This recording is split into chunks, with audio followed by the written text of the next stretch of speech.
It's too loud. Oh, I'm sorry? I just talked to Karen. She's a lesbian now. Shut up. Boyfriend? What does that mean? Since when does she like girls? I was the one that delivered your flowers the other day. No, it was definitely a guy. What's a guy? I mean, it would just be really nice if Danny was called the bridezilla of once. Hey, babe. Who are you? Danielle, Danny? Your fiance? I'm not even into girls. You're preaching to the straight choir. We can finally be together. I love you so much. I love you more. Diane, your mic was live. We heard the whole thing. All the men have been turned into women in the world? Why don't you come sit down next to me and join me, Mommy? You're my stepson. A stepdaughter? Oh, this is so unnatural. The world needs men. I think I'm gonna be sick. Somebody has to know how to fix this. Fix what? Here? You have to fight this. Whatever's making you forget, you have to fight it. You have to fight it. Don't you see? Doesn't anybody feel it? That's right. I was a man. Looks like my wish came true. If Sophia's happy, then I'm happy.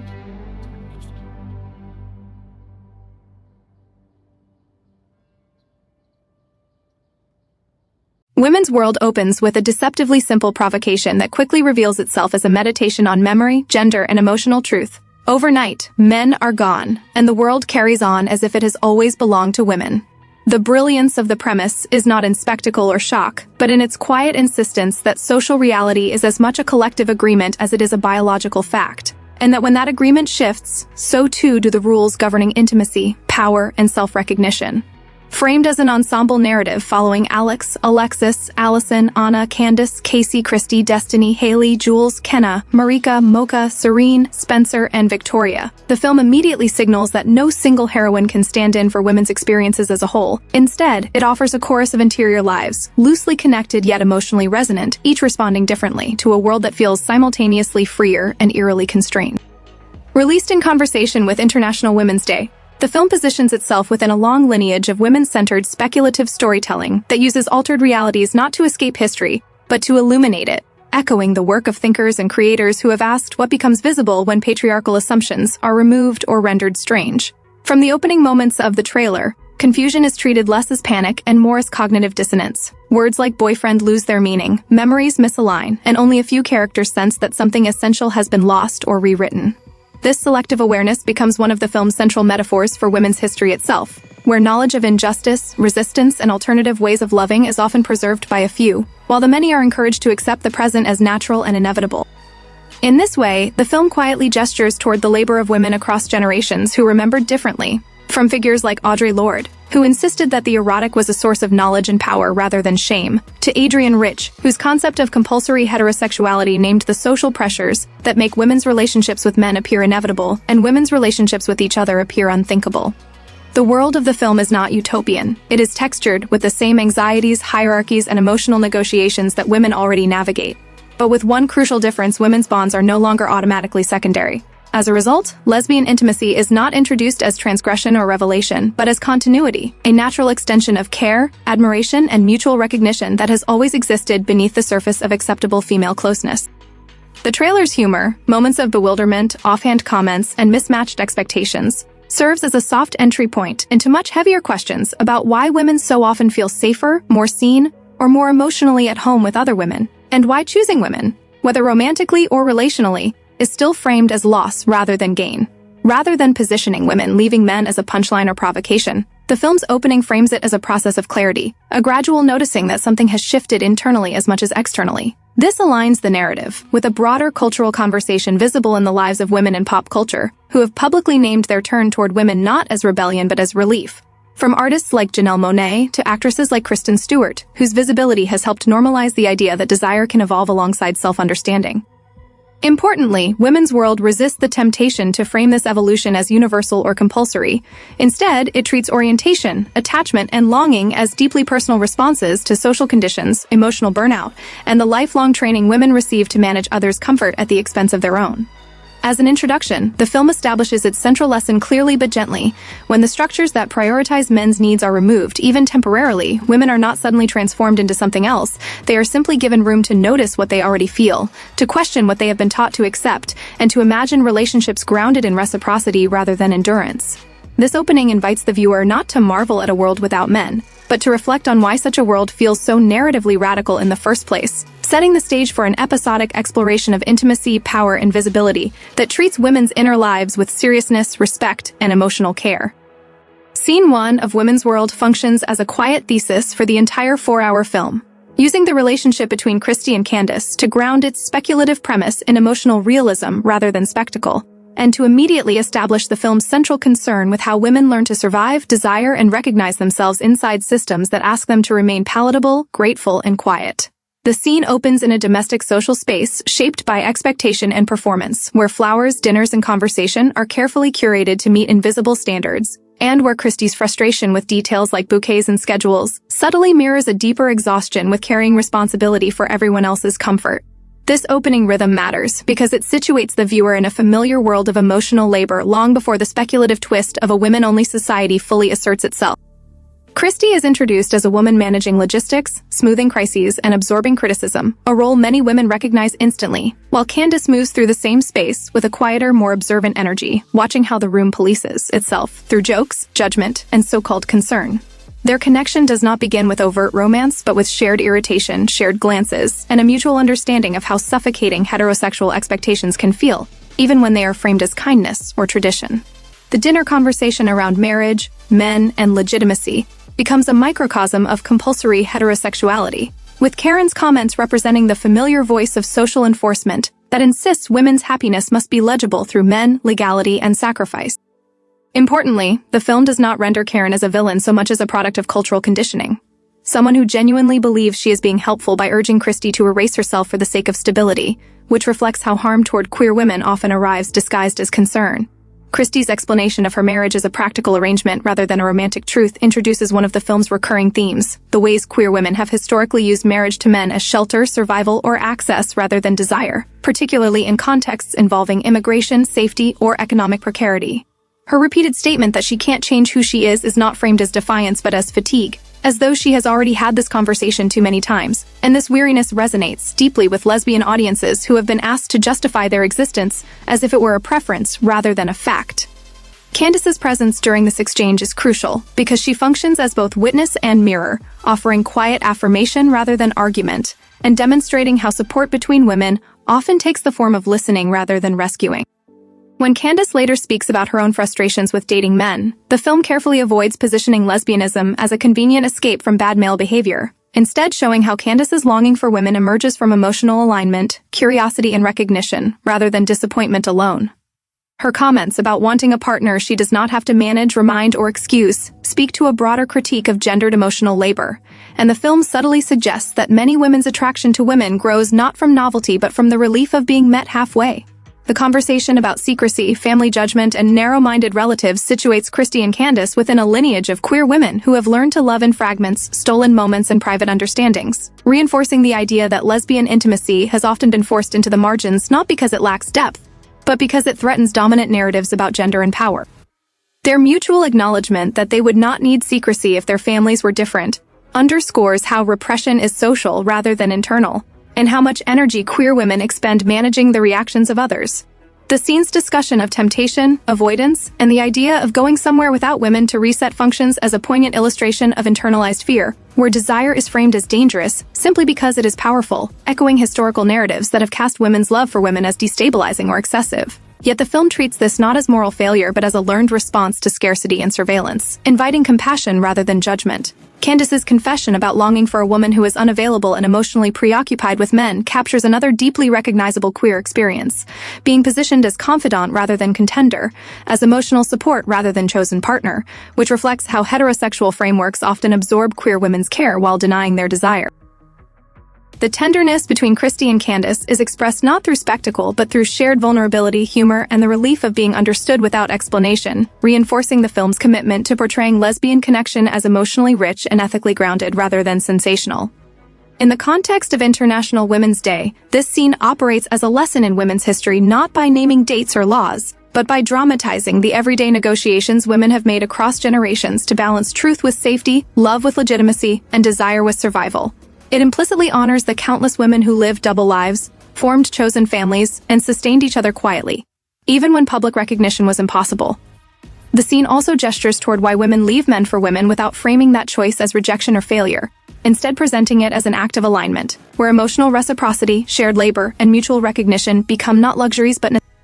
By grounding this shift in conversation rather than conflict, the film resists sensationalism and insists that women's decisions about love are thoughtful, contextual, and deeply ethical. Christy and Candace are not depicted as escaping responsibility but as seeking honesty, and their connection models a form of intimacy rooted in care rather than conquest. Symbolically, Christy represents the woman who has learned to survive within systems not built for her, while Candace represents the woman still searching for permission to want what she wants. And together they illustrate how queer relationships often form through complementary wounds and shared resilience. Their dynamic reflects real-life queer community patterns, where mentorship, age differences, and differing levels of outness create both tension and tenderness, requiring careful boundary setting and communication. The scene critiques society's discomfort with women loving women by showing how that discomfort manifests not as overt hostility, but as constant questioning, minimizing, and conditional acceptance, and by contrasting those pressures with the ease and clarity Christy and Candace experience when they are alone together. Rather than arguing that a world without men is inherently better, the film suggests that a world without compulsory narratives about men allows women to see themselves more clearly, and this scene becomes the emotional doorway into that idea. Ultimately, Scene 1 establishes women's world as a film concerned less with transformation than with revelation, showing that when the noise of expectation quiets, what emerges is not chaos but connection, not excess but honesty, and not taboo but truth, setting the tone for an expansive exploration of women's inner lives that treats lesbian love not as an endpoint, but as one of many valid expressions of women's enduring search for authenticity, care, and recognition. Scene 2 unfolds as a quiet but emotionally dense study of strain, displacement, and the subtle emergence of truth, centering Kenna and Mocha within a narrative that uses everyday stress as a gateway to deeper self-recognition and relational clarity, opening with Kenna's confession of exhaustion as she speaks not just about wedding logistics or domestic labor, but about the psychic toll of carrying responsibility alone, a burden that many women recognize immediately, regardless of sexuality, as the scene frames her frustration not as hysteria or excess, but as the rational response of someone whose emotional and practical labor has been normalized and then invisibilized. And in that opening exchange with Mocha, the language of best friendship becomes the first socially acceptable container for something far more intimate, revealing how queer longing often hides in plain sight through trusted roles that society deems harmless or appropriate, such as confidant, helper, or emotional anchor. While Kenna's repeated insistence that she does not want agreement but contribution subtly mirrors a larger hunger to be met as a full self rather than managed or placated, a desire that extends beyond her relationship with Danny and toward a broader craving for reciprocity, understanding, and shared weight, which Mocha quietly provides simply by listening without minimizing, interrupting, or reframing Kenna's distress as a flaw, allowing the scene to demonstrate how emotional intimacy between women often develops not through grand declarations, but through the steady practice of being believed and held in one's truth, a practice that queer women frequently experience as revelatory because it contrasts so sharply with the emotional flattening they may encounter in heterosexual scripts. And when Kenna speaks of being labeled a bridezilla, the film exposes how women's boundaries are routinely pathologized while men's absence is excused, a dynamic that compounds queer women's sense of alienation.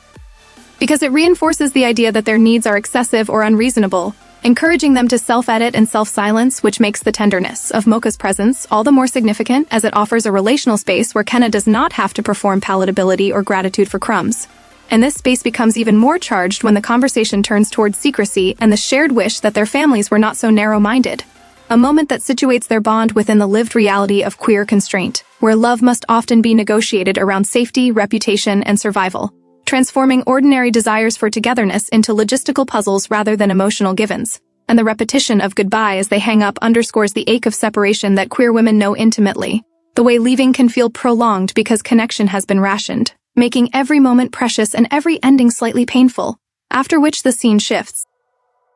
into Kenna's domestic environment, where public announcements about bodily autonomy and state-supported care briefly intrude, offering an ironic counterpoint to Kenna's private lack of agency, reminding viewers that structural gestures toward care do not automatically translate into emotional liberation, especially for women whose intimate lives remain constrained by expectation. And when Danny arrives, the contrast between his confident presence and Kenna's internal disorientation becomes stark, as he moves easily through the space with assumptions of access and familiarity, while Kenna appears momentarily unmoored, highlighting how heteronormative relationships can persist more through inertia than alignment, sustained by social momentum rather than mutual attunement. And the confusion around planners' names and responsibilities further illustrates how Kenna has been carrying the cognitive load of their shared future alone, a burden that drains her even as Danny speaks of self-referential commentary that never quite meets her where she is, reinforcing the emotional asymmetry that has already been established. And the film's refusal to villainize Danny is crucial here, as he is not cruel or overtly dismissive but simply uncurious, embodying a kind of benign neglect that many women recognize as more insidious than outright hostility because it leaves them questioning their own perceptions rather than the structure itself. And as Danny attempts to soothe Kenna through familiar gestures, the scene becomes a study in consent not as a spoken contract but as an internal alignment, with Kenna's hesitation framed not as prudishness or confusion, but as self-awareness emerging in real time, allowing viewers to witness the quiet moment when someone realizes that comfort and obligation are not the same as desire, a realization that resonates deeply with queer women who have learned to perform heterosexual ease long after it has ceased to feel authentic. And Kenna's internal negotiation, marked by pauses and uncertainty, reflects the real-world pressure to remain legible and agreeable, especially when one's doubts threaten to destabilize a socially sanctioned narrative like engagement or marriage, making her eventual acquiescence feel less like consent and more like survival, a choice shaped by exhaustion rather than enthusiasm, which the film treats with compassion rather than judgment, emphasizing how systems, not individuals, create these moments of dissonance. And throughout the scene, Mocha's earlier presence lingers as a quiet counterpoint, representing a different relational possibility grounded in attentiveness and emotional reciprocity, illustrating how queer connections often reveal themselves through contrast rather than confession, as women begin to notice not just who draws them closer, but who allows them to breathe. And this contrast invites viewers, particularly queer women, to reflect on their own experiences of emotional labor, secrecy, and the slow dawning of self-recognition, while also speaking to a broader audience of women who understand what it means to lose oneself in roles that prioritize harmony over honesty. And by situating these dynamics within the mundane details of wedding planning and domestic routine, the film resists sensationalism, insisting instead that the stakes of women's emotional lives are always already high, even when they unfold quietly, and that love between women does not need spectacle to be meaningful, as its power often lies in recognition, in the relief of being seen without explanation, which is precisely what Kenna glimpses in her connection with Mocha, making Scene 2 not a turning point marked by dramatic action, but a deepening of awareness. A moment where the audience is invited to sit with discomfort, longing, and the slow courage it takes to imagine a life that aligns more closely with one's truth. And in doing so, the film contributes to a lineage of queer storytelling that honors restraint and interiority, challenging cultural tendencies to either erase lesbian intimacy or reduce it to provocation, and instead offering a narrative that treats women's emotional bonds as serious, complex, and worthy of sustained attention, affirming that the journey toward visibility often begins not with declarations but with the quiet, radical act of listening to oneself and recognizing where one is already loved. Scene 3 of the film, centered on Anna and Allison, functions as one of the clearest emotional case studies within the larger narrative, using a workplace encounter to explore how desire, fear, self-recognition, and social constraint collide in the lives of women whose feelings for other women are both undeniable and carefully managed. And while the dialogue appears fragmented and heightened, the scene's true substance lies not in what is said directly but in what is negotiated beneath the surface, beginning with Anna's repeated insistence that something fundamental has shifted in the world, and that others should be able to feel it too, a line that operates less as exposition and more as a metaphor for queer awareness, capturing the isolating experience of perceiving a truth about oneself or one's environment that seems invisible or irrelevant to everyone else, a sensation many queer women recognize from the long process of realizing their desires in cultures that insist nothing has changed. And nothing is wrong, even as everything feels newly charged and unstable, and Anna's initial disorientation, marked by self-directed questions about how things went wrong and how she arrived at this point in her life, situates her within a familiar narrative of women who have followed prescribed paths only to find themselves hollowed out by expectations that never quite fit, making her emotional unraveling less a personal failure than a symptom of structural misalignment, while Allison's entrance into this space immediately introduces tension around boundaries, professionalism, and visibility, as the setting itself becomes a symbol of surveillance and constraint, reminding viewers that women's relationships with each other are often monitored, regulated, or trivialized, particularly when they unfold in spaces coded as serious or public. And Allison's attempt to reassure Anna that she is not dangerous or demanding reflects a learned self-policing common among queer women, who are often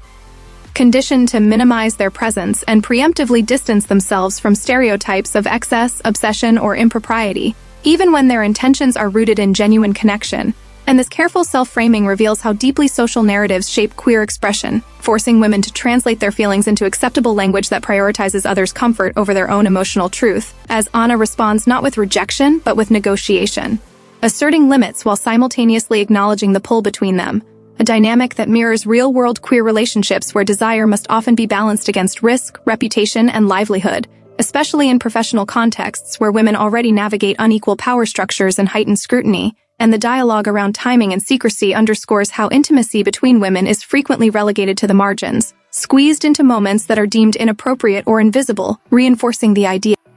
that their connection is secondary to institutional demands, even as the intensity of their attachment suggests otherwise. And crucially, the film frames this tension not as reckless indulgence, but as a response to prolonged emotional deprivation, highlighting how longing can sharpen when recognition has been delayed or denied. And as Anna and Allison speak about having missed each other despite only brief separation, the script captures the accelerated intimacy that often characterizes queer relationships, not as a caricature but as a reflection of how rare it can be to feel seen without translation, making each moment of mutual understanding feel urgent and precious, while also exposing the vulnerability that accompanies such closeness, as both women remain acutely aware of the consequences of being discovered, a fear that operates on multiple levels, encompassing not just professional repercussions, but the deeper anxiety of being misread, dismissed, or reduced to spectacle. And this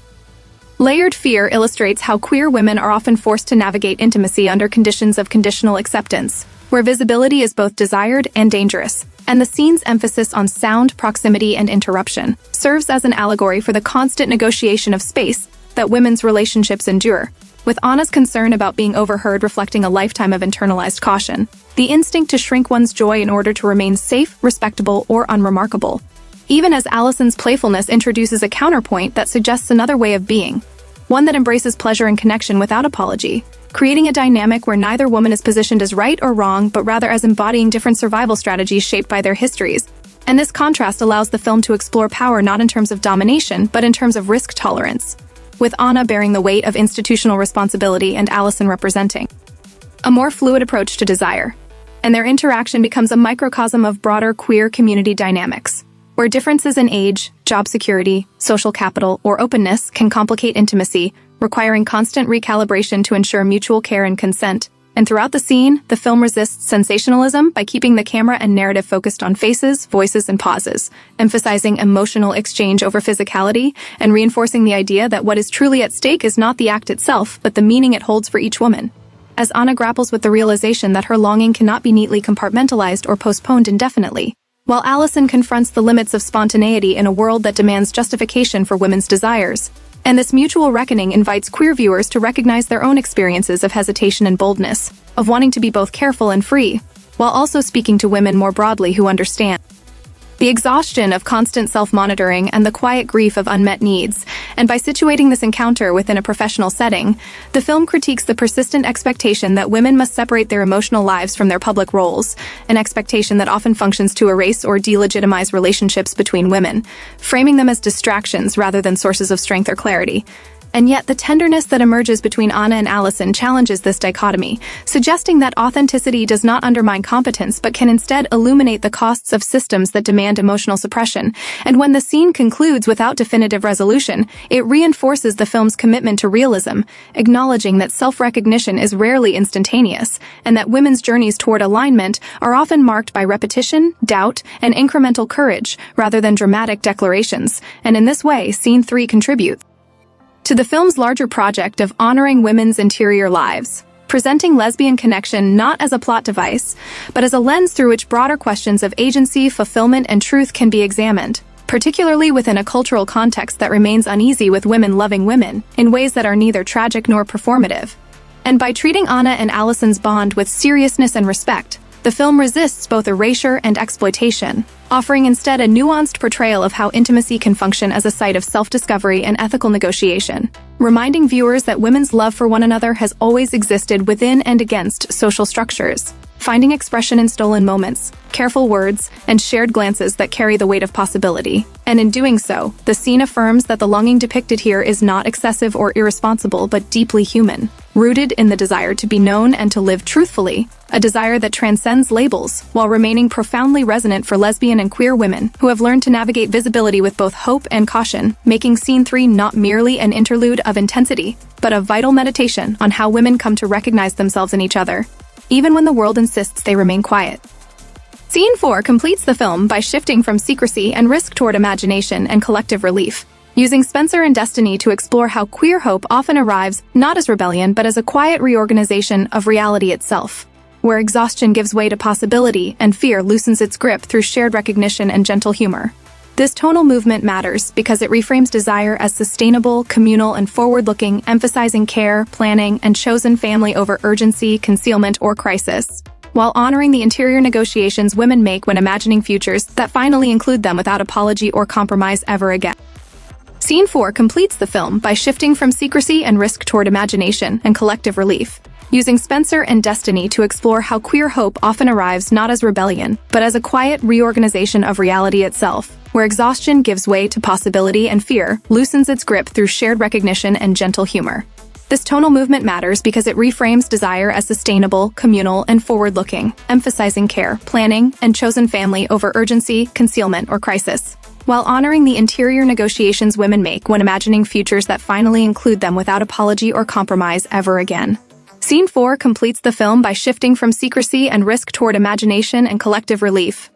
using Spencer and Destiny to explore how queer hope often arrives not as rebellion but as a quiet reorganization of reality itself, where exhaustion gives way to possibility and fear loosens its grip through shared recognition and gentle humor. This tonal movement matters because it reframes desire as sustainable, communal, and forward-looking, emphasizing care, planning, and chosen family over urgency, concealment, or crisis, while honoring the interior negotiations women make when imagining futures that finally include them without apology or compromise ever again. Scene 4 completes the film by shifting from secrecy and risk toward imagination and collective relief, using Spencer and Destiny to explore how queer hope often arrives not as rebellion but as a quiet reorganization of reality itself, where exhaustion gives way to possibility and fear loosens its grip through shared recognition and gentle humor. This tonal movement matters because it reframes desire as sustainable, communal, and forward-looking, emphasizing care, planning, and chosen family over urgency, concealment, or crisis, while honoring the interior negotiations women make when imagining futures that finally include them without apology or compromise ever again. Scene 4 completes the film by shifting from secrecy and risk toward imagination and collective relief, using Spencer and Destiny to explore how queer hope often arrives not as rebellion, but as a quiet reorganization of reality itself, where exhaustion gives way to possibility and fear loosens its grip through shared recognition and gentle humor. This tonal movement matters because it reframes desire as sustainable, communal, and forward-looking, emphasizing care, planning, and chosen family over urgency, concealment, or crisis, while honoring the interior negotiations women make when imagining futures that finally include them without apology or compromise ever again. Scene 4 completes the film by shifting from secrecy and risk toward imagination and collective relief, using Spencer and Destiny to explore how queer hope often arrives not as rebellion, but as a quiet reorganization of reality itself, where exhaustion gives way to possibility and fear loosens its grip through shared recognition and gentle humor. This tonal movement matters because it reframes desire as sustainable, communal, and forward-looking, emphasizing care, planning, and chosen family over urgency, concealment, or crisis, while honoring the interior negotiations women make when imagining futures that finally include them without apology or compromise ever again. Scene 4 completes the film by shifting from secrecy and risk toward imagination and collective relief, using Spencer and Destiny to explore how queer hope often arrives not as rebellion but as a quiet reorganization of reality itself, where exhaustion gives way to possibility and fear loosens its grip through shared recognition and gentle humor. This tonal movement matters because it reframes desire as sustainable, communal, and forward-looking, emphasizing care, planning, and chosen family over urgency, concealment, or crisis, while honoring the interior negotiations women make when imagining futures that finally include them without apology or compromise ever again. Scene 4 completes the film by shifting from secrecy and risk toward imagination and collective relief, using Spencer and Destiny to explore how queer hope often arrives not as rebellion, but as a quiet reorganization of reality itself, where exhaustion gives way to possibility and fear, loosens its grip through shared recognition and gentle humor. This tonal movement matters because it reframes desire as sustainable, communal, and forward-looking, emphasizing care, planning, and chosen family over urgency, concealment, or crisis, while honoring the interior negotiations women make when imagining futures that finally include them without apology or compromise ever again. Scene 4 completes the film by shifting from secrecy and risk toward imagination and collective relief, using Spencer and Destiny to explore how queer hope often arrives not as rebellion but as a quiet reorganization of reality itself, where exhaustion gives way to possibility and fear loosens its grip through shared recognition and gentle humor. This tonal movement matters because it reframes desire as sustainable, communal, and forward-looking, emphasizing care, planning, and chosen family over urgency, concealment, or crisis, while honoring the interior negotiations women make when imagining futures that finally include them without apology or compromise ever again. Scene 4 completes the film by shifting from secrecy and risk toward imagination and collective relief, using Spencer and Destiny to explore how queer hope often arrives not as rebellion, but as a quiet reorganization of reality itself, where exhaustion gives way to possibility and fear loosens its grip through shared recognition and gentle humor. This tonal movement matters because it reframes desire as sustainable, communal, and forward-looking, emphasizing care, planning, and chosen family over urgency, concealment, or crisis, while honoring the interior negotiations women make when imagining futures that finally include them without apology or compromise ever again. Scene 4 completes the film by shifting from secrecy and risk toward imagination and collective relief, using Spencer and Destiny to explore how queer hope often arrives not as rebellion, but as a quiet reorganization of reality itself, where exhaustion gives way to possibility and fear loosens its grip through shared recognition and gentle humor. This tonal movement matters because it reframes desire as sustainable, communal, and forward-looking, emphasizing care, planning, and chosen family over urgency, concealment, or crisis, while honoring the interior negotiations women make when imagining futures that finally include them without apology or compromise ever again. Scene 4 completes the film by shifting from secrecy and risk toward imagination and collective relief, using Spencer and Destiny to explore how queer hope often arrives not as rebellion but as a quiet reorganization of reality itself, where exhaustion gives way to possibility and fear loosens its grip through shared recognition and gentle humor. This tonal movement matters because it reframes desire as sustainable, communal, and forward-looking, emphasizing care, planning, and chosen family over urgency, concealment, or crisis, while honoring the interior negotiations women make when imagining futures that finally include them without apology or compromise ever again. Scene 4 completes the film by shifting from secrecy and risk toward imagination and collective relief, using Spencer and Destiny to explore how queer hope often arrives not as rebellion, but as a quiet reorganization of reality itself, where exhaustion gives way to possibility and fear loosens its grip through shared recognition and gentle humor. This tonal movement matters because it reframes desire as sustainable, communal, and forward-looking, emphasizing care, planning, and chosen family over urgency, concealment, or crisis, while honoring the interior negotiations women make when imagining futures that finally include them without apology or compromise ever again. Scene 4 completes the film by shifting from secrecy and risk toward imagination and collective relief, using Spencer and Destiny to explore how queer hope often arrives not as rebellion but as a quiet reorganization of reality itself, where exhaustion gives way to possibility and fear loosens its grip through shared recognition and gentle humor. This tonal movement matters because it reframes desire as sustainable, communal, and forward-looking, emphasizing care, planning, and chosen family over urgency, concealment, or crisis, while honoring the interior negotiations women make when imagining futures that finally include them without apology or compromise ever again. Scene 4 completes the film by shifting from secrecy and risk toward imagination and collective relief, using Spencer and Destiny to explore how queer hope often arrives, not as rebellion, but as a quiet reorganization of reality itself, where exhaustion gives way to possibility and fear loosens its grip through shared recognition and gentle humor. This tonal movement matters because it reframes desire as sustainable, communal, and forward-looking, emphasizing care, planning, and chosen family over urgency, concealment, or crisis, while honoring the interior negotiations women make when imagining futures that finally include them without apology or compromise ever again. Scene 4 completes the film by shifting from secrecy and risk toward imagination and collective relief, using Spencer and Destiny to explore how queer hope often arrives not as rebellion but as a quiet reorganization of reality itself, where exhaustion gives way to possibility and fear loosens its grip through shared recognition and gentle humor. This tonal movement matters because it reframes desire as sustainable, communal, and forward-looking, emphasizing care, planning, and chosen family over urgency, concealment, or crisis, while honoring the interior negotiations women make when imagining futures that finally include them without apology or compromise ever again. Scene 4 completes the film by shifting from secrecy and risk toward imagination and collective relief, using Spencer and Destiny to explore how queer hope often arrives not as rebellion, but as a quiet reorganization of reality itself, where exhaustion gives way to possibility and fear loosens its grip through shared recognition and gentle humor. This tonal movement matters because it reframes desire as sustainable, communal, and forward-looking, emphasizing care, planning, and chosen family over urgency, concealment, or crisis, while honoring the interior negotiations women make when imagining futures that finally include them without apology or compromise ever again. Scene 4 completes the film by shifting from secrecy and risk toward imagination and collective relief, using Spencer and Destiny to explore how queer hope often arrives not as rebellion but as a quiet reorganization of reality itself, where exhaustion gives way to possibility and fear loosens its grip through shared recognition and gentle humor. This tonal movement matters because it reframes desire as sustainable, communal, and forward-looking, emphasizing care, planning, and chosen family over urgency, concealment, or crisis, while honoring the interior negotiations women make when imagining futures that finally include them without apology or compromise ever again.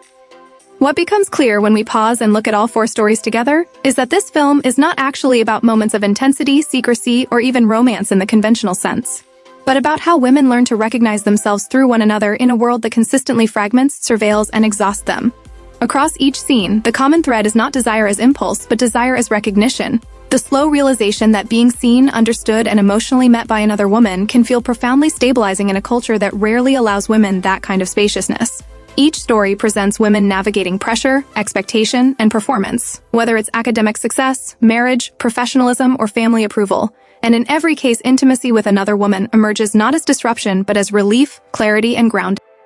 What the film quietly argues is that women are often socialized to pour enormous amounts of emotional labor into systems that do not reciprocate. Institutions, relationships, workplaces, and family structures that depend on women's care while minimizing their interior lives. When women turn toward other women, what they often find is not chaos or danger, but a shared language of empathy. This is why the connections in the film feel so charged even when they are restrained.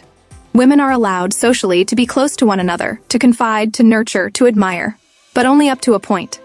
The film explores what happens when that socially sanctioned closeness brushes up against deeper emotional truth, and how many women linger in that space of almost recognition because crossing fully into honesty carries real risk.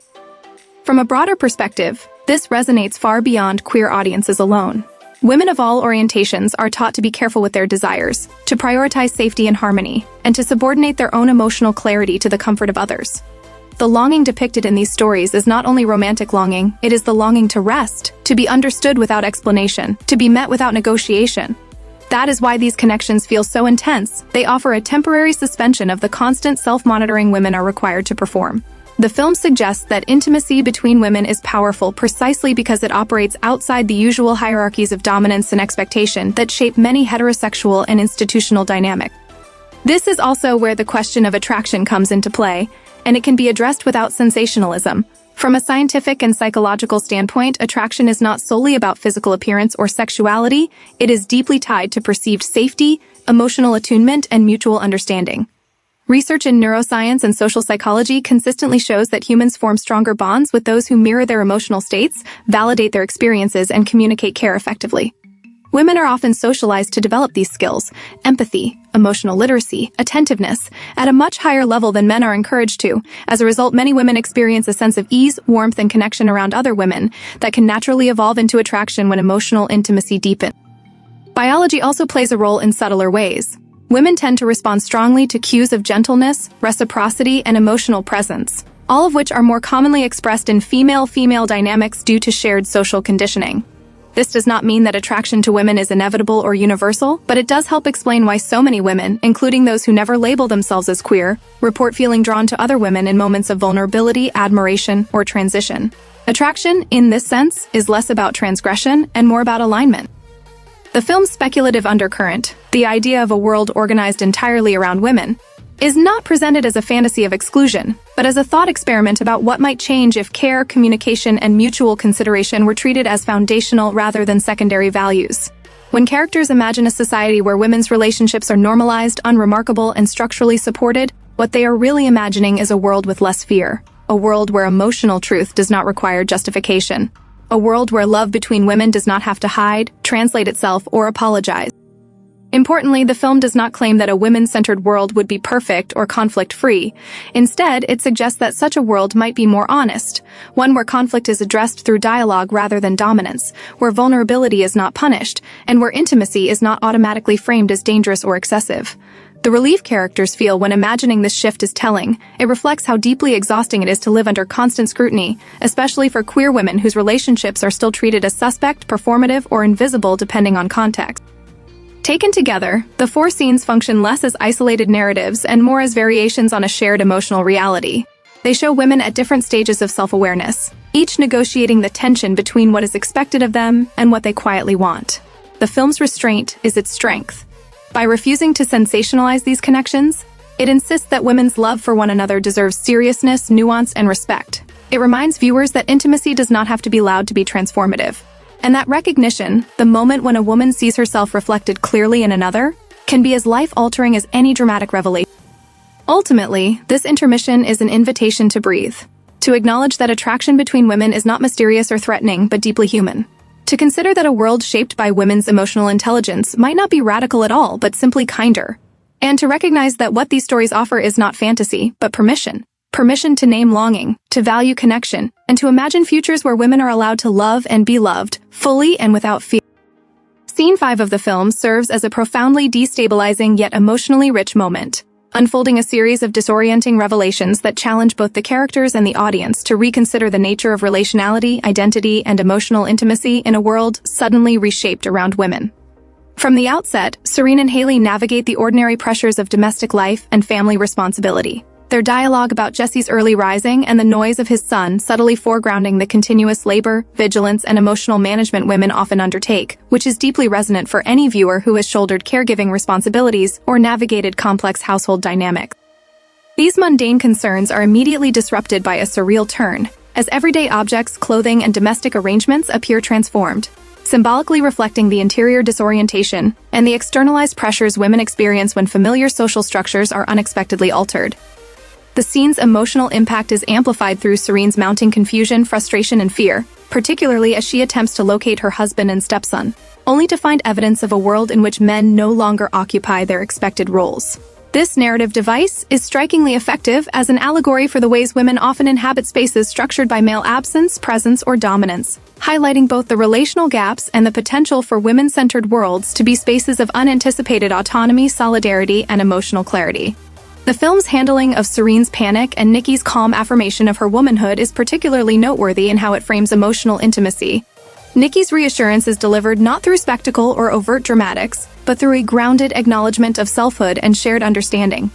reflecting the nuanced ways queer women experience recognition and validation from one another.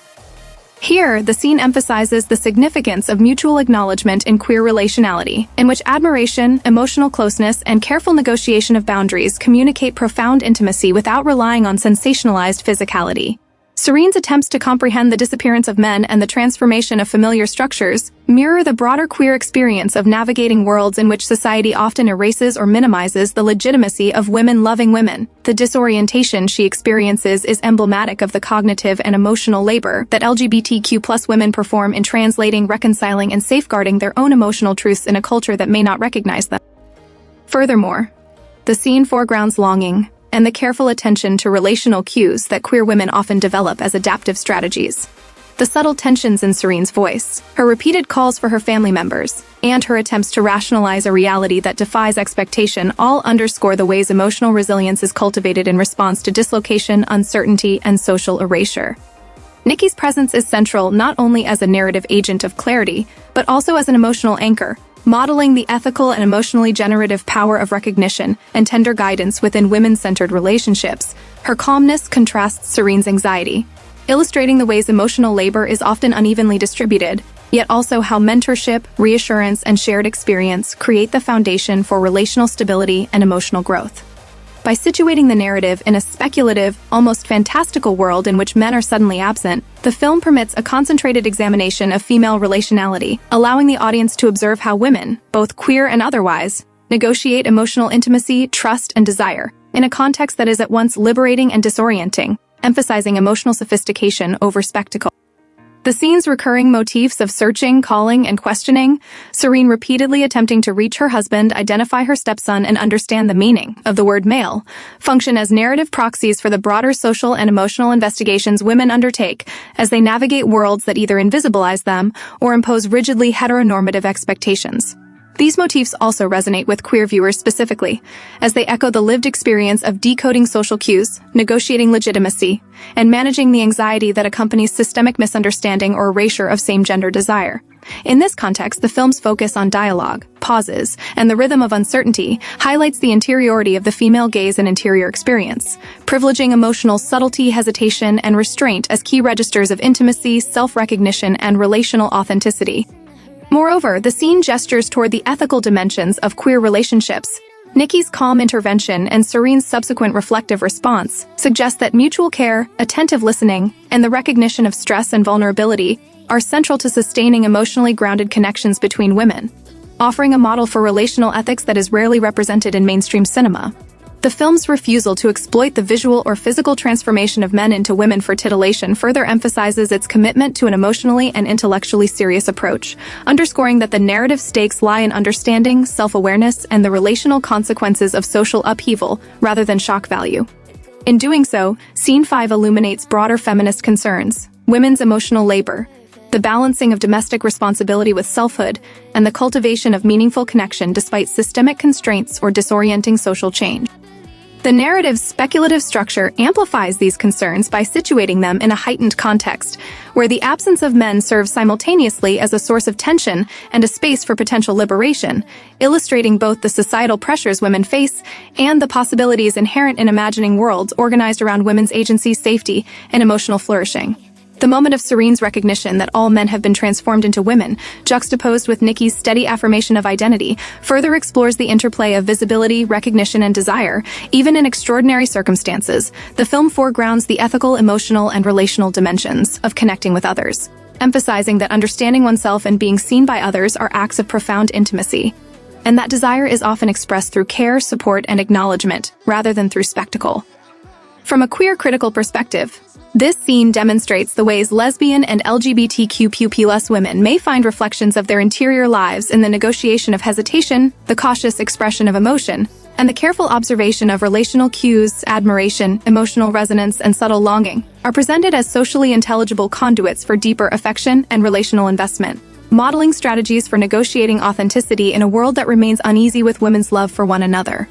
The scene also resonates with a broader female audience through its treatment of stress, burnout, and the management of competing responsibilities, highlighting the emotional labor inherent in sustaining family and social networks, and suggesting that women's connections to one another are essential not only for personal fulfillment, but also for navigating social expectation, responsibility, and vulnerability.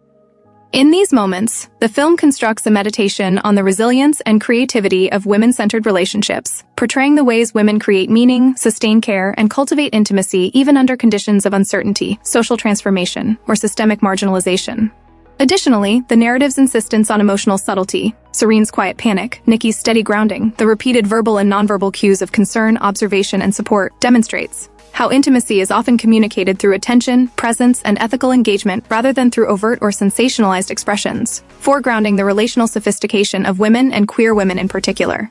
The scene's layered emotional architecture also reflects the ways queer communities often construct chosen families, mentorship structures, and networks of emotional support, illustrating that relational richness does not rely on traditional gender norms or heteronormative frameworks, but emerges through attentiveness, shared vulnerability, and ethical regard for one another's interior. In this way, Scene 5 operates as both narrative pivot and thematic fulcrum, crystallizing the film's investment in portraying women's relational lives with seriousness, care, and nuance. By centering the subjective experiences of Serene and Nikki, the film positions the audience to engage with questions of recognition, selfhood, longing, and ethical care, encouraging reflection on the subtle, often unspoken dimensions of women's relationships and the extraordinary resilience that emerges when those dimensions are acknowledged and respected.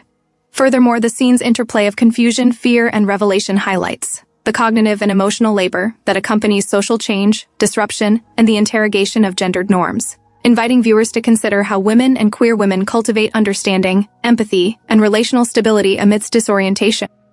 The narrative's focus on dialogue, emotional pacing, and interiority reinforces its commitment to a representation of intimacy, grounded in ethical attention and relational responsibility, positioning the film as a text that challenges cultural discomfort with women's love for one another by modeling care, respect, and authentic desire that is emotionally rather than sexually legible. The surreal premise of the male population's transformation functions symbolically to foreground women's agency, emotional visibility, and potential for autonomy, while also revealing the persistent anxieties surrounding gendered power, relational authority, and the legitimacy of women-centered emotional worlds. In doing so, the scene cultivates both a critical and effective space in which viewers may reflect on the complexities of female relationality, the negotiation of desire, and the cultivation of trust and care within queer and broadly female-centered communities.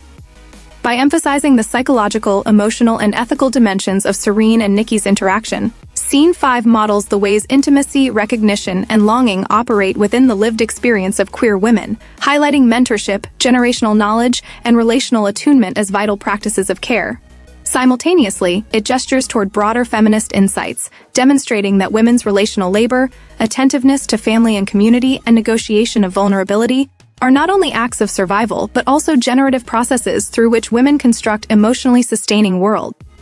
Ultimately, Scene 5 exemplifies the film's larger commitment to portraying women's interiority and relational sophistication with seriousness, subtlety, and respect, illustrating that the quiet work of recognition, affirmation, and mutual understanding is both radical and transformative in a society that often underestimates the ethical and emotional intelligence embedded in women-centered relationships, thereby rendering the scene a compelling meditation on visibility, care, ethical intimacy, and the ongoing process through which women and queer women claim both selfhood and relational authenticity in a world that remains ambivalent about the legitimacy of their love. The scene's careful orchestration of emotional disorientation, relational negotiation, and ethical affirmation situates it as a pivotal moment in the narrative arc, offering insight into how women recognize one another, sustain one another, and navigate profound shifts in social and relational expectations while maintaining attention to care, integrity, and the subtle, enduring threads of connection that underpin queer and women-centered relational networks.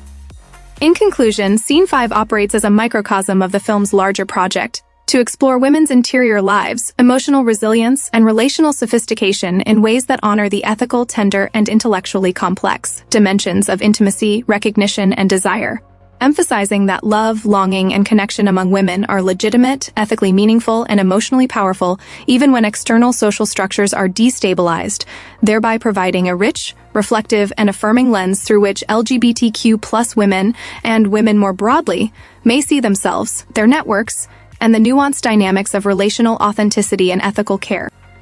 Scene 6 unfolds as a quietly powerful exploration of emotional awakening, relational negotiation, and self-recognition within a context that foregrounds queer women's interior lives and the delicate ethical considerations of expressing affection. Alexis and Jules navigate a space of vulnerability, hesitation, and emerging desire, and the scene captures the intricate ways that queer women often experience longing in relationally and socially constrained circumstances. From the outset, the dialogue subtly establishes a dynamic of recognition and reflection. The repeated use of the word girlfriend and Jules's repeated inquiries into its meaning immediately signal a dissonance between past perceptions and current possibilities, reflecting the cognitive and emotional labor required when women confront feelings that have been previously minimized, ignored, or socially rendered invisible. The scene's focus on repeated questioning, what does that mean? Who is this?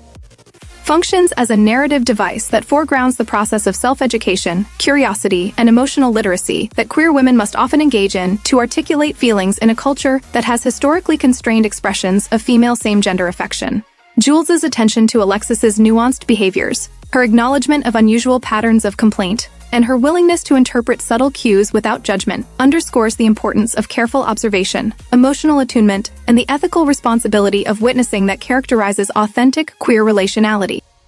This moment of recognition, when Jules gently highlights Alexis's long-standing frustrations with a presumed boyfriend and positions the possibility of new connection, demonstrates the interplay of mentorship, admiration, and patient emotional negotiation that is emblematic of queer women's friendships and relational practices, wherein desire is often expressed through guidance, attentiveness, and supportive reflection rather than overt assertion or pressure. Alexis's oscillation between confusion, self-reflection, and emerging acknowledgement of her own feelings mirrors the interior processes of many women navigating self-recognition and emerging queer desire. The scene depicts hesitation, careful boundary setting, and gradual awareness as forms of emotional intelligence and ethical engagement, presenting these behaviors as socially intelligible strategies for negotiating authenticity in a world that frequently surveils or invalidates women's love for each other. The dialogue is notably restrained yet charged with latent longing. The repetition of "what does that mean?" alongside the reflective processing of feelings conveys the delicate dance of internal and external negotiation that queer women often undertake when contemplating transitions from friendship or professional camaraderie into romantic or emotionally intimate territory. The narrative's insistence on emotionally grounded exchange, rather than sensationalized revelation, underscores the film's commitment to centering interiority, ethical relationality, and the complex realities of emotional labor, highlighting that desire and recognition can be expressed through attention, care, and ethical attunement, as much as through explicit statements of affection. Jules's disclosure of her feelings, carefully articulated, acknowledging prior misperceptions, and sensitive to Alexis's historical relational patterns, exemplifies the relational sophistication and ethical mindfulness that often characterize emotionally sustaining queer relationships. By expressing long-term admiration and affection while simultaneously negotiating the social and professional contours of their connection, the scene situates desire as a careful, reciprocal, and conscientious process rather than a moment of impulsive or socially transgressive action. Alexis's evolving recognition that Jules may be her type reinforces the theme of self-discovery as an ongoing process, in which understanding one's own relational inclinations is inseparable from the recognition and ethical engagement with another person's interior life. This unfolding mutual acknowledgement exemplifies the ways queer women often navigate emotional intensity in socially acceptable registers, through conversational exploration, reflective questioning, and measured vulnerability, providing a representation that many viewers may recognize as analogous to lived experiences of negotiating intimacy, desire, and self-understanding within constraining or heteronormative social contexts. Beyond the immediate queer dynamic, the scene resonates with broader feminist and women-centered concerns, particularly regarding the emotional labor involved in expressing vulnerability, managing relational anxiety, and balancing the desire for connection with the maintenance of personal and social boundaries.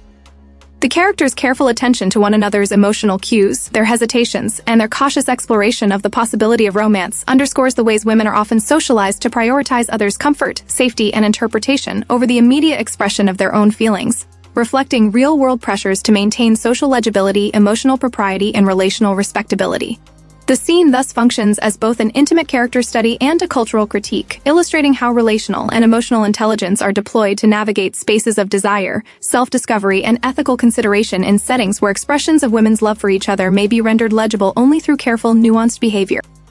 In particular, the interplay of mentorship, admiration, and long-term observation within the scene illuminates the ways queer women cultivate relational knowledge and relational confidence. Jules's articulation of her feelings is informed not by entitlement or assumption, but by a deep understanding of Alexis's interior world, highlighting the patience and ethical attention often necessary to build authentic connection in queer relational frameworks. The gradual acknowledgement of mutual attraction and interest, conveyed through conversational rhythm, repetition, and reflective pauses, emphasizes the ethical grounding of their interaction. Desire is not imposed but co-emerges through attentive listening, careful self-expression, and mutual recognition. This approach resists cultural tendencies to either sensationalize lesbian intimacy or reduce it to fetishized spectacle, instead presenting an emotionally authentic, socially nuanced portrayal of love, admiration, and longing that foregrounds relational and ethical competence as central to intimacy. Moreover, the scene reflects a broader queer feminist engagement with the politics of visibility. Jules's open acknowledgement of her feelings models the courage and ethical responsibility of naming desire, while Alexis's evolving understanding embodies the process of negotiating self-knowledge, relational integrity, and the willingness to reframe previously held assumptions about one's own relational orientation. These dynamics mirror real-life experiences of many queer women, who must often navigate layers of social expectation, relational caution, and the risk of misinterpretation when expressing affection or interest, highlighting the social and emotional sophistication required to sustain visibility, safety, and authenticity simultaneously. The scene's restraint, reflective pacing, and attention to verbal and emotional nuance also underscore the importance of interiority and self-recognition as essential elements of ethical relational practice. Both characters engage in continuous reflection, attunement, and mutual interpretation, modeling a form of relational intelligence in which listening, patience, and ethical responsiveness are prioritized over immediate gratification or external validation. The ethical and emotional labor depicted here, particularly Jules's careful articulation of her feelings, and Alexis's deliberate processing of her responses, resonates deeply with queer women who recognize the subtle socially mediated ways in which desire must often be managed, negotiated, and expressed without undermining personal or relational safety. Furthermore, the scene captures the quiet power of acknowledgement and affirmation in sustaining emotional connection, the simple yet profound act of Jules stating her long-standing admiration, paired with Alexis's tentative reception and eventual recognition of mutual interest, models relational dynamics that foreground emotional presence, respect, and ethical reciprocity, illustrating the depth and richness of connection achievable through restraint, observation, and tender honesty. The narrative thus positions the lesbian experience as one of layered interiority, social negotiation, and ethical attunement, in which self-recognition and the recognition of another's subjectivity are inseparable from the cultivation of intimacy, admiration, and care. In doing so, Scene 6 emphasizes the broader feminist and queer concern of making women's love for women legible without compromising ethical integrity, personal autonomy, or relational respect. It portrays desire as a complex negotiation that encompasses self-awareness, ethical reflection, and attentiveness to the other's comfort and agency, highlighting how queer women navigate relational landscapes shaped by both social scrutiny and internalized norms about propriety, visibility, and acceptability. Jules's patient engagement and measured disclosure exemplify mentorship, ethical modeling, and the careful communication of long-term affection, offering a subtle illustration of how queer women often support each other's self-understanding and relational confidence. Alexis's journey through uncertainty, reflection, and eventual acknowledgement mirrors the broader process of self-recognition that many women experience when confronting feelings that have been socially marginalized or personally suppressed, emphasizing the significance of relational feedback, attentive observation, and ethical responsiveness in the development of authentic emotional intimacy. The scene's focus on dialogue, pauses, and iterative questioning creates a reflective space in which both characters, and by extension, viewers, engage with the ethical, emotional, and social dimensions of queer relationality, highlighting that love, longing, and desire among women can be expressed with subtlety, nuance, and seriousness rather than through sensationalized spectacle.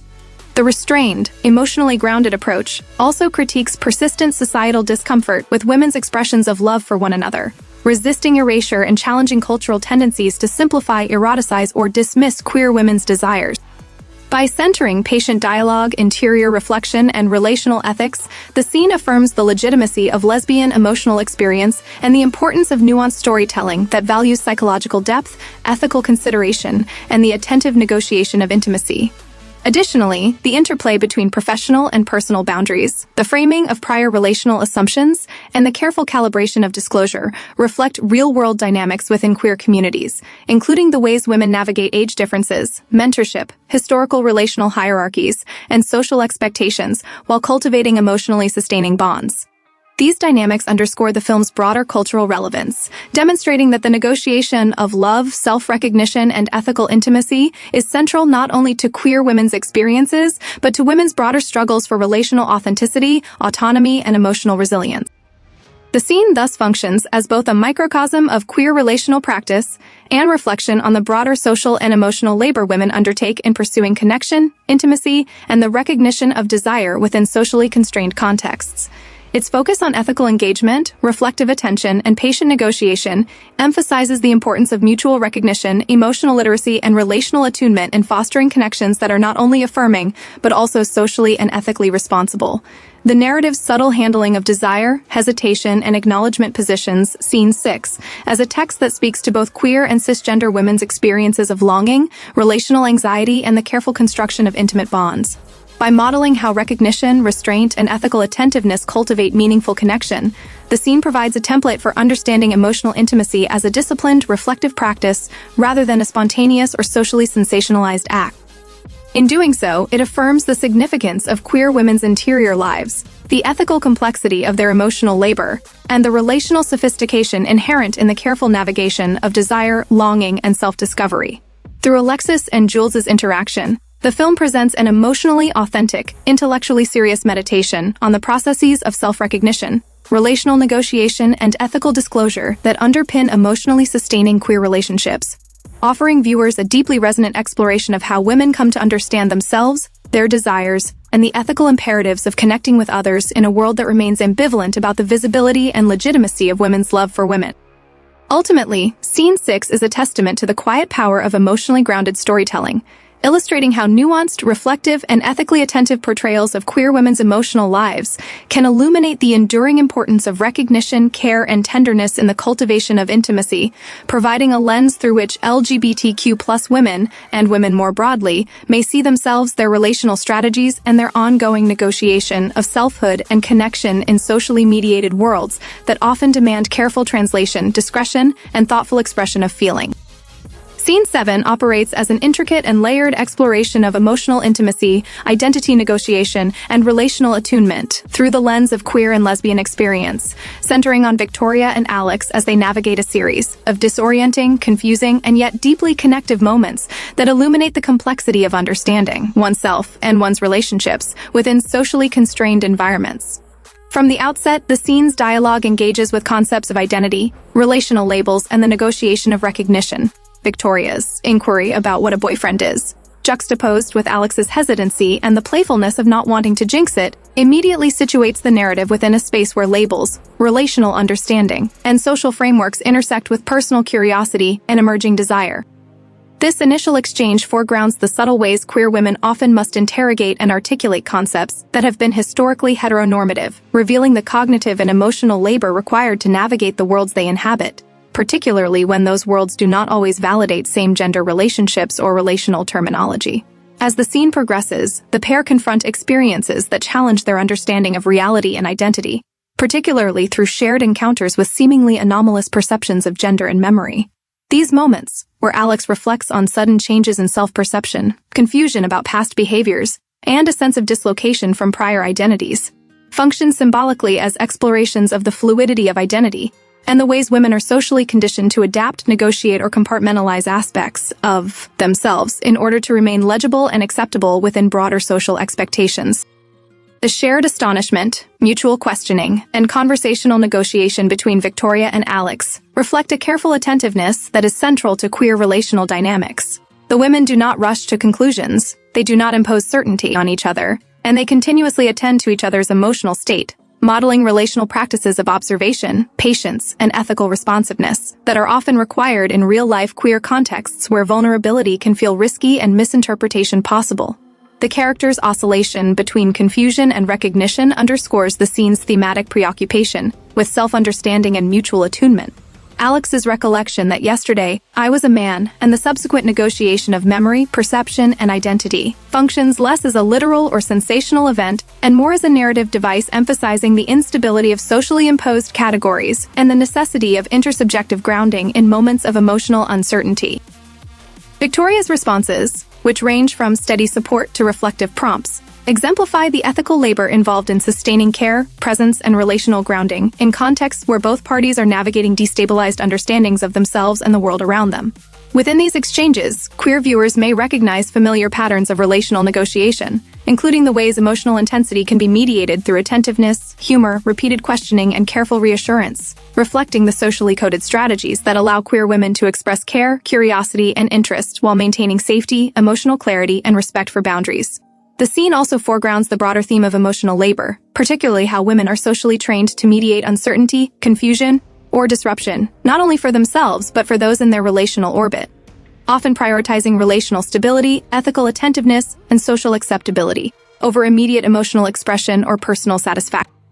Victoria and Alex's iterative problem-solving, considering writing things down, discussing events, and processing memory lapses together, models a collaborative approach to emotional clarity and mutual support, illustrating the ways women often negotiate shared understanding, maintain relational cohesion, and cultivate intimacy in ways that honor both personal truth and relational ethics. Beyond these immediate queer dynamics, the scene resonates with broader themes of longing, vulnerability, and the search for coherence in complex relational and social contexts. Alex's sense of disorientation and Victoria's grounding presence mirror the universal experience of navigating identity and desire within a world that can feel unstable, contradictory, or disbelieving of women's autonomy and emotional reality. The narrative also critiques persistent cultural discomfort with women's emotional and romantic expressions toward each other. Through the framing of confusion, societal expectation, and the destabilization of presumed norms, the scene illuminates the ways lesbian intimacy is both hypervisible and socially surveilled, yet simultaneously subjected to erasure or delegitimization, reinforcing the necessity of careful, intentional, and ethically guided relational work. By focusing on dialogue, reflective pauses, and repeated affirmations, the scene refuses sensationalism and instead positions lesbian and queer relationality as ethically sophisticated, emotionally intense, and nuanced, demonstrating that authenticity and desire and connection is an ongoing, negotiated, and intersubjective process rather than a moment of revelation or spectacle.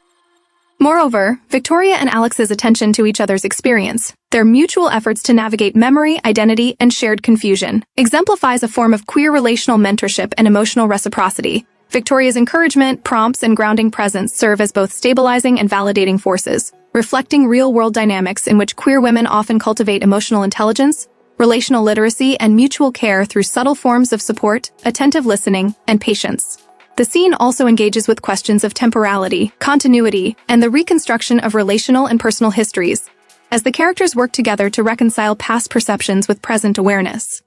This emphasis on narrative co-construction mirrors lived experiences within LGBTQ+ communities, where affirming and articulating one's experiences of desire, selfhood, and connection frequently requires the validation and collaboration of trusted relational partners, highlighting how emotional and relational work in queer contexts is both socially mediated and ethically intensive. In addition, the scene demonstrates the interplay of humor, lightness, and grounded dialogue as mechanisms through which women navigate relational complexity, reflecting how relational playfulness can coexist with profound ethical responsibility and emotional labor.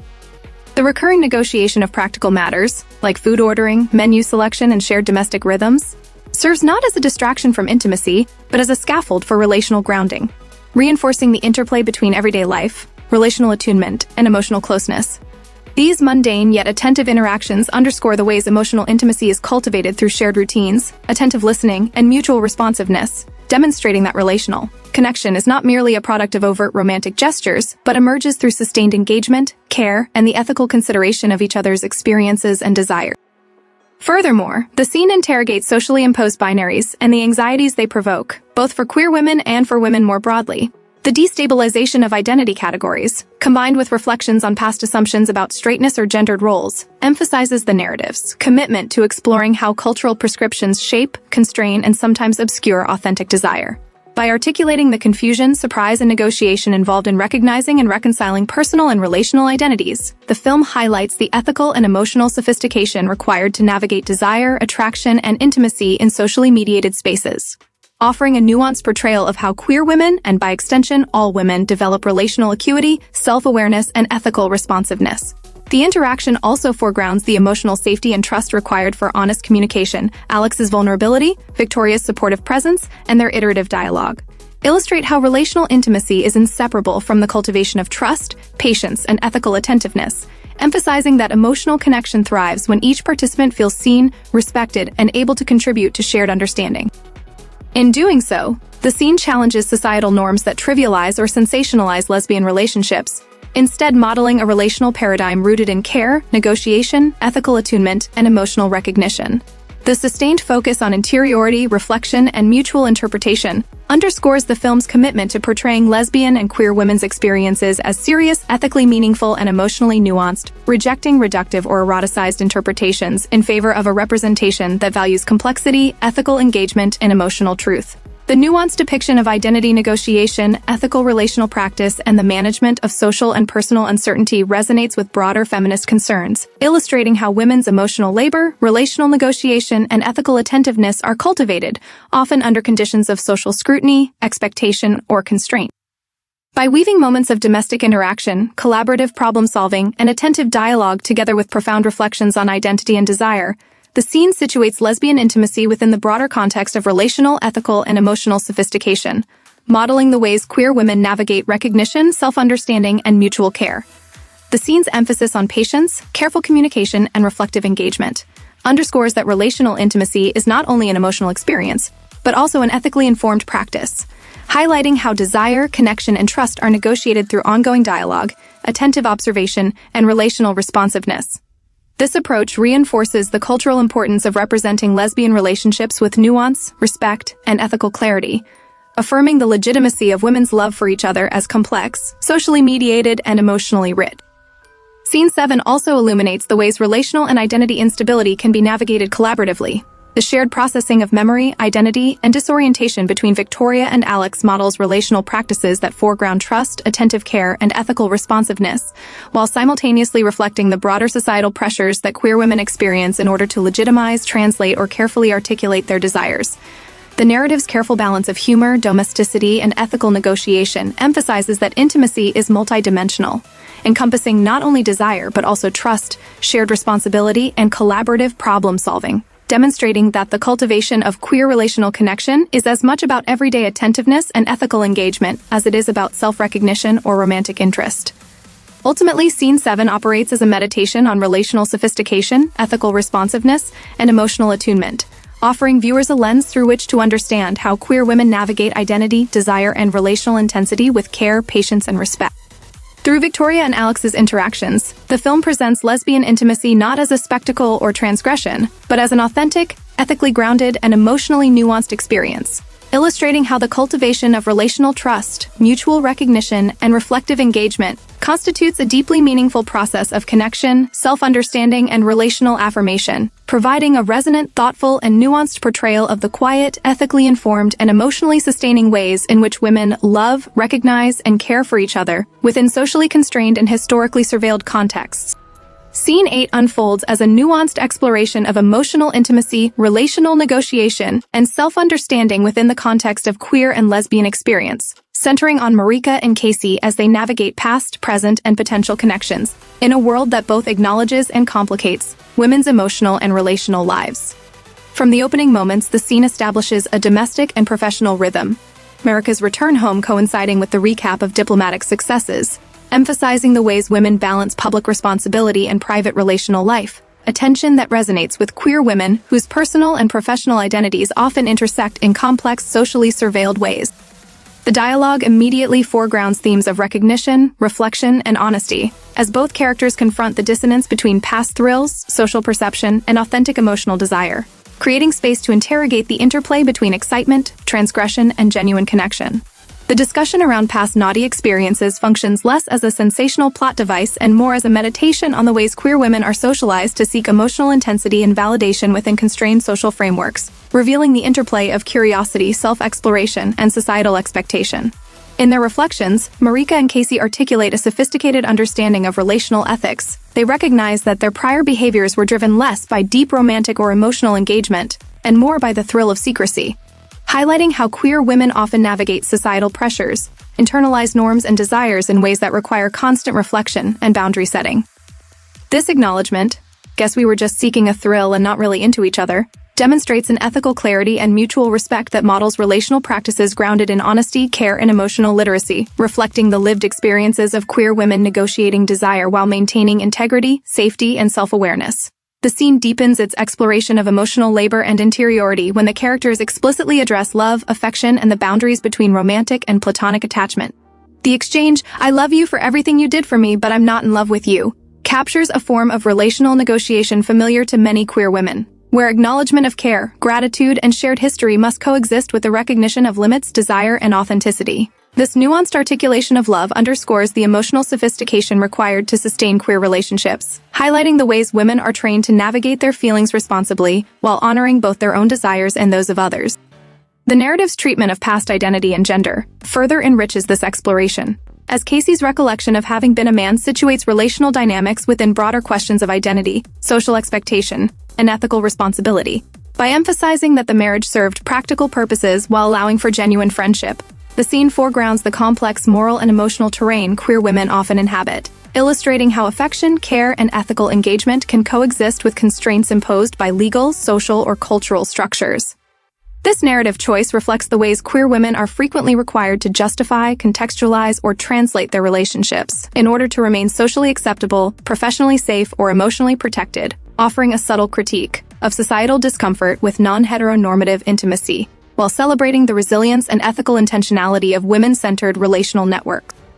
Throughout the scene, moments of hesitation, apology, and reassurance, captured in repeated expressions of "I'm sorry" and affirmations of love, underscore the ongoing negotiation of trust, vulnerability, and ethical responsiveness that defines emotionally authentic relationships. These exchanges resonate with lesbian and queer women specifically, as they model the careful calibration of desire, boundary, and recognition necessary in a culture that often views women's love for women as either illicit, performative, or unintelligible, and yet reflect universal dynamics relevant to all women. The challenges of navigating longing, regret, and the emotional labor of maintaining relational integrity in contexts that privilege safety and respectability over immediate emotional expression.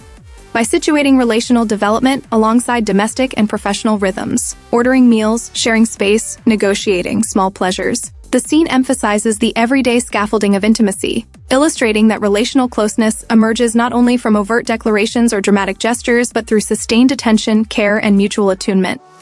The juxtaposition of past clandestine behavior with present honesty and reflection demonstrates a sophisticated engagement with the tension between desire and ethics, thrill and responsibility, curiosity and self-awareness, highlighting how queer women's emotional lives are shaped both by internal states and external pressures, and how relational integrity is cultivated through dialogue, reflection, and mutual negotiation.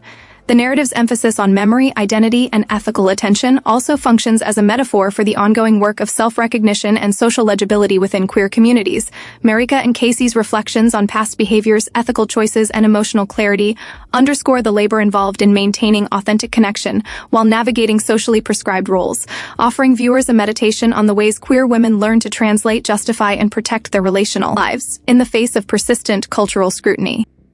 Furthermore, the scene situates emotional honesty and relational negotiation as central to queer intimacy, privileging conversation, reflection, and mutual acknowledgement over spectacle or sensationalism, reinforcing the film's commitment to portraying women's love for women as ethically serious, emotionally rich, and socially meaningful. The interplay of friendship, gratitude, and clear articulation of limits models relational sophistication, illustrating how queer women cultivate resilience, care, and self-understanding within structures that often fail to fully recognize or validate their emotional and romantic autonomy. Importantly, the scene also engages with broader questions of vulnerability, burnout, and the negotiation of emotional labor that resonate with women across sexual orientations. The repeated acknowledgement of past mistakes, the careful attention to emotional states, and the negotiation of relational boundaries reflect the broader social and cultural pressures on women to prioritize relational stability, emotional moderation, and the care of others over immediate expression of personal desire. In this way, the narrative situates lesbian and queer experiences within a universal exploration of women's relational labor, highlighting both the particularities of queer social dynamics and the shared challenges of navigating ethical intimacy in a socially mediated world.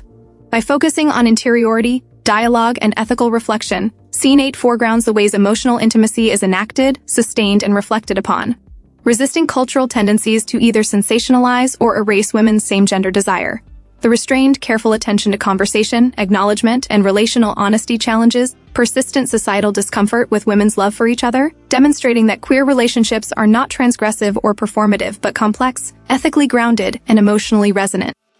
In portraying Marika and Casey negotiating past thrills, current understanding, and ongoing emotional care, the film emphasizes the ways queer women cultivate relational literacy, mutual respect, and emotional attunement, highlighting how admiration, mentorship, and shared history function as meaningful relational scaffolds in communities that often require invisibility, discretion, or careful navigation of public perception. The scenes focus on repeated negotiation of memory, desire, ethical obligation, and personal clarity, underscores the intricate labor involved in sustaining relational integrity while attending to vulnerability and personal truth, illustrating the persistent work of emotional intelligence, trust-building, and self-reflection that characterizes women's relationships across queer and non-queer contexts alike. Additionally, the careful attention to gratitude, mutual care, and boundary-setting positions relational intimacy not as a product of external validation or societal approval, but as an ethically and emotionally informed practice, affirming the legitimacy and depth of women's love for each other, whether platonic, romantic, or aspirational. The narrative's layering of domestic space, professional context, and emotional negotiation emphasizes that relational understanding is cultivated through shared lived experience, dialogue, and the intentional creation of trust and safety, reflecting the ways queer women and women more broadly learn to translate, interpret, and sustain connection within socially constrained or surveilled spaces. Moreover, the scene's emphasis on dialogue and reflection as tools for relational clarity demonstrates how emotional labor is inseparable from ethical attentiveness, highlighting the sustained effort required to navigate desire, affection, and mutual recognition while maintaining personal integrity and respect for others' boundaries. By presenting Marika and Casey as collaborators in relational ethics and emotional recognition, The film underscores the ways queer women model practices of care, attentiveness, and mutual support that are both effectively resonant and culturally instructive, offering viewers insight into the everyday scaffolding of authentic connection. Scene 8 also interrogates social norms surrounding friendship, love, and ethical responsibility, illustrating how women's relational choices are informed by past experiences, gratitude, and ongoing reflection, thereby situating queer intimacy within broader feminist concerns about agency, autonomy, and the negotiation of desire in socially mediated spaces. By foregrounding interiority, ethical practice, and mutual acknowledgement, the scene affirms the ongoing work of becoming visible to oneself and to others, emphasizing that emotional intimacy and relational sophistication are cultivated through attentive dialogue, reflective practice, and sustained mutual care rather than through spectacle, transgression, or sensationalism. The narrative's commitment to ethical, emotionally grounded portrayals challenges cultural patterns that either trivialize or erase lesbian and queer relationships, insisting on the legitimacy, complexity, and depth of women's love for each other as a socially meaningful, morally serious, and effectively rich experience. In highlighting the dynamics of past thrill-seeking, friendship, gratitude, and ethical discernment, Scene 8 presents a layered meditation on relational literacy, emotional labor, and the negotiation of desire, demonstrating how queer women navigate social expectations, personal authenticity, and mutual recognition in ways that are both ethically rigorous and emotionally resonant. Through the characters' conversations, reflections, and acknowledgments, the film models the ways queer women cultivate trust, relational understanding, and self-recognition within historically surveilled and culturally constrained environments, emphasizing that the work of maintaining intimacy, clarity, and mutual care is central to the experience of women-centered relational life. By situating these interactions within domestic, professional, and reflective contexts, the narrative illustrates the interplay between everyday lived experience and emotional sophistication, showing that the cultivation of queer relational intimacy involves attentiveness, ethical practice, and mutual recognition as much as it does desire or affection. The careful layering of acknowledgement, apology, gratitude, and reflective dialogue reinforces the scene's focus on ethical relational labor, interiority, and mutual recognition, presenting queer women's relational experiences as serious, complex, and socially legible rather than transgressive, performative, or sensationalized. Ultimately, Scene 8 presents a compelling, emotionally grounded meditation on the ethics, challenges, and rewards of queer relational life, offering viewers an affirmation of the ways women love, support, and recognize one another within a socially constrained world, and demonstrating how attention, dialogue, and reflective practice function as the scaffolding for intimacy, self-recognition, and ethical connection that is at once universally resonant and specifically attuned to lesbian and queer women's experiences, highlighting the enduring importance of trust, honesty, and emotional literacy in cultivating relational life that is both meaningful and ethically grounded. This film, which unfolds over the course of nearly an hour and a half, offers a nuanced and deeply resonant exploration of women's lives, emotional labor, and the complex realities of lesbian and queer relationships, serving as both a contemporary narrative and a meditation on historical, social, and cultural contexts in which women's love for women has been expressed, suppressed, or invisibilized. From the earliest scenes to the final moments, the narrative privileges interiority, reflection, and ethical engagement, presenting lesbianism not as a sensational or transgressive spectacle, but as a profoundly meaningful, emotionally rich, and socially significant expression of human connection. Through its multi-layered characters, the film foregrounds the ways in which women navigate desire, intimacy, and relational ethics within environments that have historically constrained women's autonomy, policed their relationships, and often rendered their emotional and romantic lives invisible. The recurring depiction of hesitation, negotiation, and careful boundary setting across the characters illustrates the persistent need for queer women to translate and justify their feelings, to protect themselves from social censure, and to preserve relational integrity, while honoring desire, curiosity, and emotional truth. Characters such as Victoria, Alex, Marika, and Casey embody these dynamics, navigating past thrills, present reflection, and evolving understanding of both self and other, demonstrating how queer women cultivate relational literacy, ethical attentiveness, and emotional responsiveness as essential tools for sustaining intimacy in a world that too often erases or misunderstands their experiences. The film's attention to everyday life, conversations about meals, domestic routines, professional responsibilities, and shared memory, underscores that queer intimacy is enacted not only in moments of heightened emotional intensity, but through ongoing grounded acts of recognition, mutual care, and deliberate reflection. These scenes reflect the lived realities of many lesbian and queer women, for whom relational authenticity must coexist with public legibility, professional safety, and personal protection. The characters' dialogue repeatedly foregrounds gratitude, apology, and acknowledgement of care, emphasizing that ethical relational practices are central to women's relational lives, and highlighting the emotional sophistication required to navigate the overlapping terrains of desire, friendship, mentorship, and familial responsibility. By portraying moments of remembrance, identity shifting, and relational negotiation, the film gestures toward historical patterns in which women's same-gender desire was socially erased, pathologized, or made illegible, connecting contemporary queer experiences to broader histories of women's lives.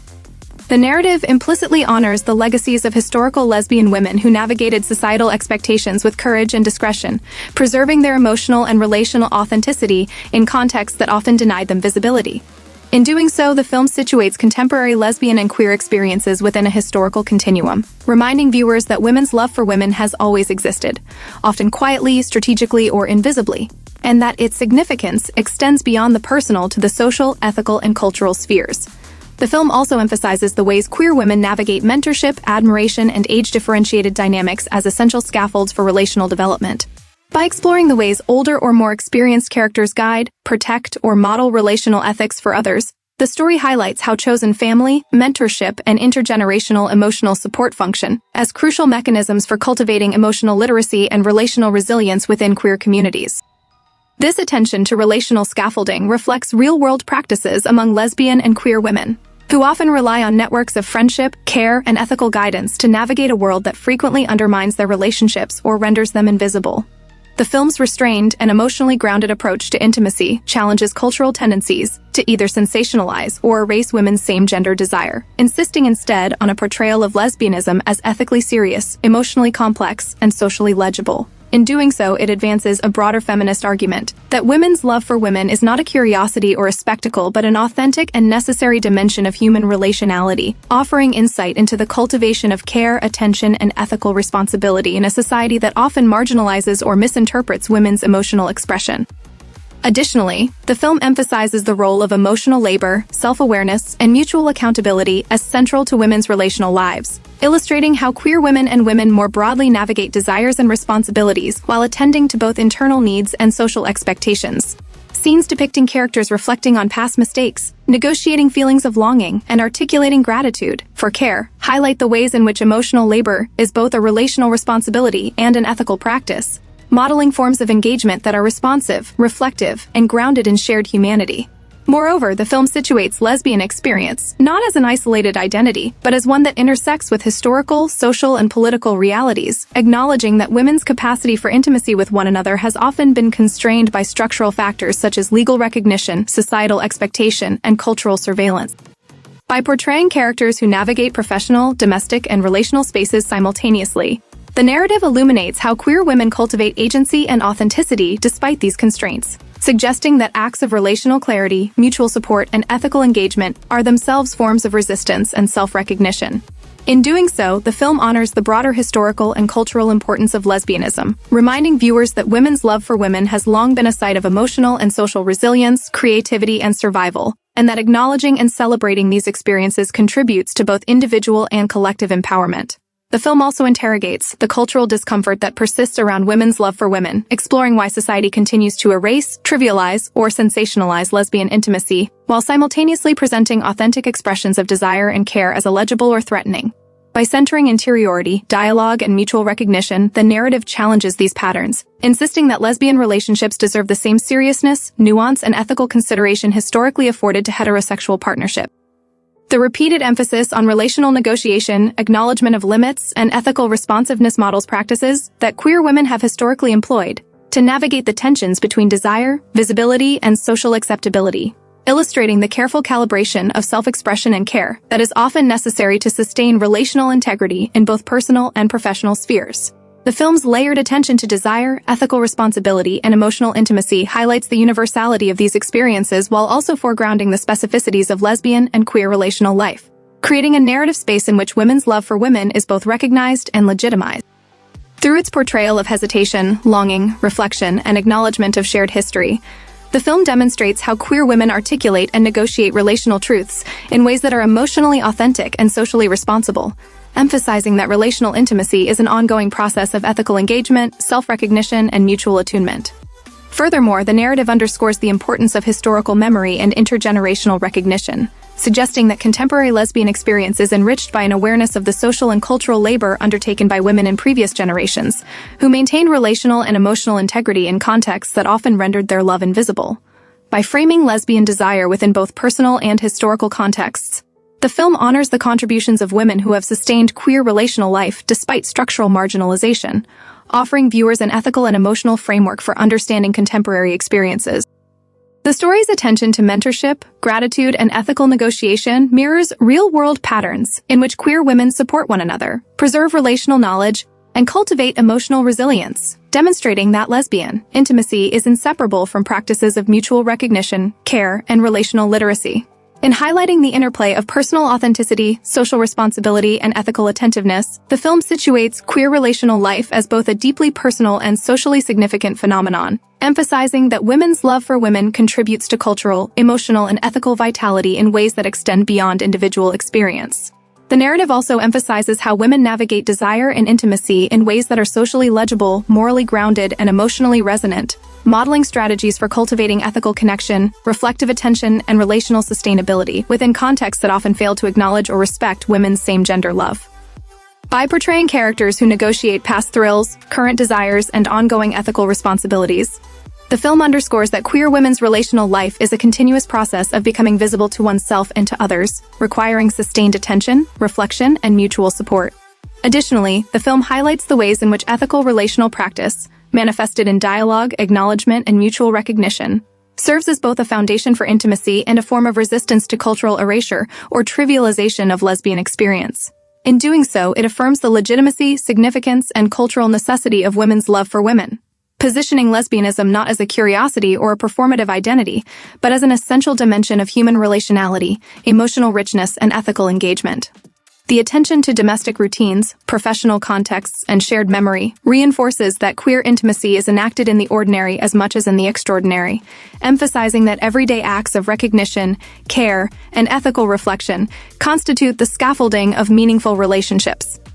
By modeling these practices, the film invites viewers to recognize the historical, cultural, and ethical significance of lesbian experience, affirming the contributions of women across time who have cultivated emotional resilience, relational literacy, and ethical engagement despite social marginalization. Moreover, the narrative's commitment to emotional and ethical complexity challenges contemporary audiences to reconsider cultural assumptions about women's love for women, emphasizing that these relationships are serious, meaningful, and socially legible, and that honoring them contributes to broader cultural understanding, inclusivity, and recognition. Ultimately, the film stands as both a contemporary celebration of lesbian and queer women's lives and a reflection on the historical, cultural, and social importance of women's emotional and relational autonomy, demonstrating that women's love for women, whether platonic, romantic, aspirational, or ethically grounded, is a vital and enduring aspect of human relationality. By foregrounding interiority, ethical attention, and mutual recognition, the story presents lesbian relationships as emotionally complex, socially significant, and culturally necessary, offering a meditation on the ongoing process of self-recognition, relational negotiation, and ethical engagement that defines women-centered relational life. The film, therefore, is not merely a narrative entertainment, but a scholarly and culturally important text, one that affirms the presence, legitimacy, and significance of lesbian and queer women in both historical and contemporary contexts, inviting viewers to consider the ways in which love between women has shaped, sustained, and enriched human experience.